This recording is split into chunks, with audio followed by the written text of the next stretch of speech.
Welcome to our tutorial on BlockWatch, a powerful monitoring tool offered by InfStones. BlockWatch allows you to create alarms and rules for nodes and APIs. You can monitor your node status, resource utilization, and API usage. With BlockWatch, you're always in control of your projects. Let's get started. In our BlockWatch dashboard, we are immediately greeted by three tabs: Alarms, Rules, and Activities. Alarms will notify you once conditions in the associated rules are triggered. Alarms can be governed by multiple rules, and a rule can be applied to multiple alarms. As for activities, they are a historical collection of alarms triggered by various rules. Let's start with alarms. Alarms are, simply put, notifications triggered by associated rules. To demonstrate, we've already set up an alarm. This alarm monitors our nodes for CPU resource overutilization and any node status changes to dead. Let's click on its ID to see more details. Alarm name, ID, and types are clearly visible here. The alarm type is Organization Managed, indicating that it was created by an organization owner or admin and that it's visible to all current members of the organization. Its resource type is Power Node, which means that it's designed for node monitoring. In the Alarm subtab section, you'll see under Targets that we are monitoring multiple nodes. We've also set rules to define the alarm notification conditions.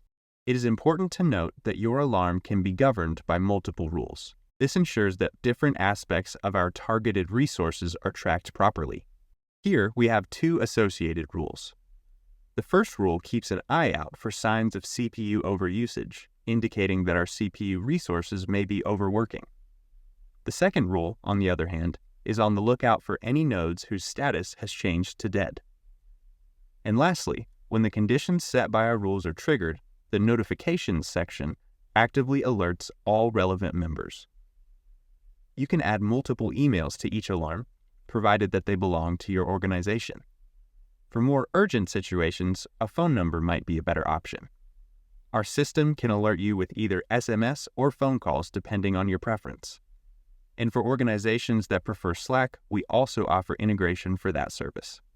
Now, let's revisit the topic of rules. Choose one of our rules for more details. Upon clicking, we are immediately transported to the Rules tab of the BlockWatch section. And since we've selected the first rule, it will automatically get pre-filtered.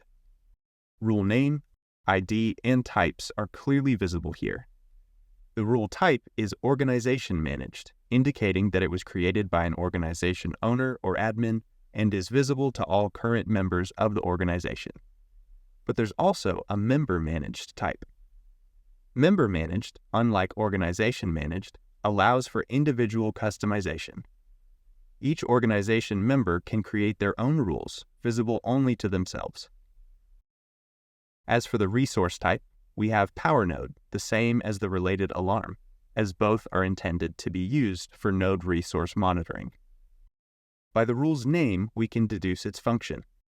It diligently checks our CPU for overusage, especially when its utilization approaches the 80% mark. This indicates that our CPU might be working harder than it should be. If needed, we can also set thresholds for monitoring memory and disk usage. Finally, let's navigate to the Activities page. Here, you'll find the complete historical data for alarms. Please remember, if the phone call option is activated, each phone number can receive a maximum of 50 phone call alarms within a 24-hour period. However, there's no cap on the number of SMS notifications you can receive. And that's it. That wraps up our tutorial on InfStones BlockWatch. For more detailed information, please refer to our documentation on the InfStones website. Thank you for watching, and we look forward to seeing you succeed with InfStones.